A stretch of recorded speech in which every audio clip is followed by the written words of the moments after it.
নমস্কার বন্ধুরা, সুনিতার হেসেলে সবাইকে স্বাগত।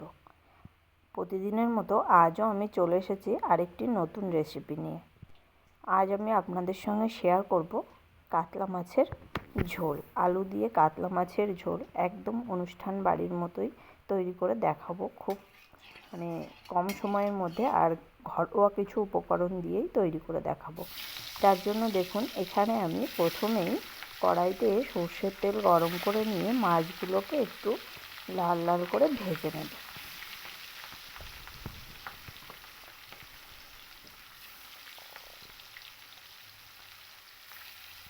মাছগুলো কিন্তু খুব ভালো করে একটু ভেজে নেব, একেবারেই লালচে কালার করে।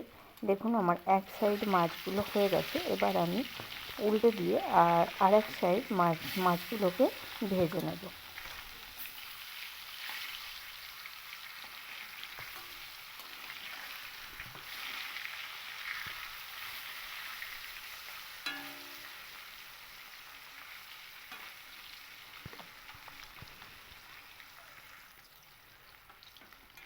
দেখুন, এখানে মাছগুলো কিন্তু খুব ভালো করে ভাজা হয়ে গেছে। একবারে এপিট ওপিট উল্টে আমি লালচে কালার করেই ভেজে নিয়েছি মাছগুলো।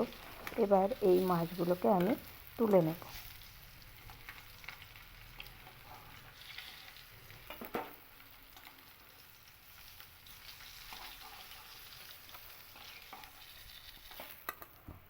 তুলে নিয়ে ওই একই তেলের মধ্যে আমি আলুগুলোকে ভেজে নেব। এখানে আলু ভাজার সময় আমি কিন্তু কোনো রকম লবণ হলুদ ব্যবহার করিনি। আমি আলুগুলোকেও একটু লালচে কালার করেই ভেজে নেব। দেখুন, আলুগুলোও কিন্তু খুব ভালো করে ভাজা হয়ে গেছে। এবার আলুগুলোকেও আমি তুলে নেব, নিয়ে ওই একই তেলের মধ্যেই আমি রান্নাটা করে নেব। তার জন্য এখানে আমি দিয়ে দিয়েছি গোটা জিরে ফোড়ন, আর দিয়ে দেব দুটো শুকনো লঙ্কা। ফোড়নটা একটু ভাজা হয়ে এলে এর মধ্যে আমি দিয়ে দেব বেটে রাখা আদা, জিরে আর ধনে।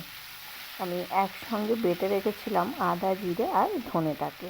খুব ভালো করে তেলের সঙ্গে একটু মশলাটাকে মিশিয়ে নিয়েছি। দিয়ে দেব সামান্য একটু মশলার বাটি ধোয়া জল দিয়ে আবারও আমি মশলাটাকে কিন্তু খুব ভালো করে একটু কষিয়ে নেব। মশলাটা কষাতেই আমি এর মধ্যে দিয়ে দেব স্বাদ অনুযায়ী একটু লবণ, আর দিয়ে দেব পরিমাণ মতো হলুদ গুঁড়ো, দিয়ে দেব হাফ চামচ মতো লঙ্কার গুঁড়ো। এখানে আমি ঝাল লঙ্কার গুঁড়োটাই কিন্তু ব্যবহার করেছি, আমি কোনো রকম কোনো কাশ্মীরি লঙ্কার গুঁড়ো এখানে ব্যবহার করিনি। সমস্ত কিছু দিয়ে মশলাটাকে খুব ভালো করে একটু কষিয়ে নিয়েছি। মশলা থেকে খুব সুন্দর তেলটা ছেড়ে গেছে। এবার এর মধ্যে দিয়ে দেবো একটা বড় সাইজের টমেটো, আমি একটু গ্রেট করে নিয়েছি, সেই টমেটো এখানে দিয়ে দিয়েছি। টমেটো দেওয়ার পরে আমি আবারও কিন্তু খুব ভালো করে মশলাটাকে একটু কষিয়ে নিয়েছি। নেওয়ার পরেই এখানে দিয়ে দেব আমি 5 থেকে 7টা মতো কাজু বাদামকে একদম মিহি পেস্ট করে নিয়েছি, সেই কাজুর পেস্ট এখানে আমি দিয়ে দিয়েছি।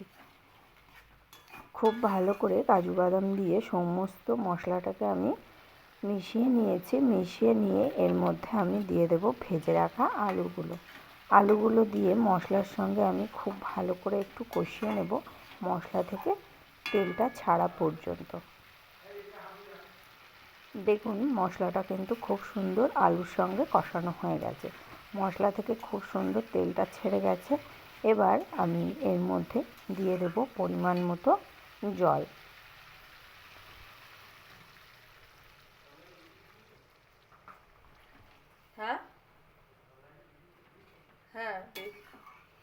পরিমাণ মতো জল দিয়ে দিয়েছি। এবার এর মধ্যে ভেজে রাখা মাছগুলোকে আমি একে একে দিয়ে দেব।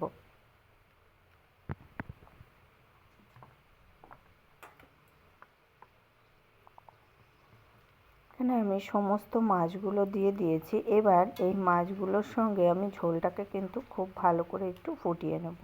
আমি এখানে প্রায় ঝোলটাকে 10 মিনিট মতো রান্না করে নিয়েছি। ফিরে আসছি 10 মিনিট পর। দেখুন, 10 মিনিট পর এখন কিন্তু আলুগুলো খুব ভালো করেই সেদ্ধ হয়ে গেছে, মাছগুলোও কিন্তু খুব সুন্দর হয়ে গেছে। এবার এর মধ্যে আমি দিয়ে দেব হাফ চামচ পরিমাণে গরম মশলা গুঁড়ো, আর দিয়ে দেব হাফ চামচ পরিমাণে ঘি। ঘি আর গরম মশলা গুঁড়ো দেওয়ার পরে আমি আবারও খুব ভালো করে একটু মিশিয়ে নিয়ে আমি আবারও 2 থেকে 3 মিনিট একটু ফুটিয়ে নিলেই কিন্তু তৈরি হয়ে যাবে আমাদের একদম অনুষ্ঠান বাড়ির মতো কাতলা মাছের আলু দিয়ে ঝোল। এটা বানানো কিন্তু খুবই সহজ আর খুবই চটজলদি তৈরি করে নেওয়া যায়। এটা কিন্তু দুপুরে গরম ভাতের সঙ্গে খেতে অসাধারণ লাগে। তাহলে বন্ধুরা, আমার এই কাতলা মাছের রেসিপিটি কেমন লাগলো অবশ্যই কিন্তু কমেন্ট করে জানাবেন। যদি ভালো লেগে থাকে তাহলে একটা লাইক করবেন আর সাবস্ক্রাইব করে পাশে থাকার অনুরোধ রইল।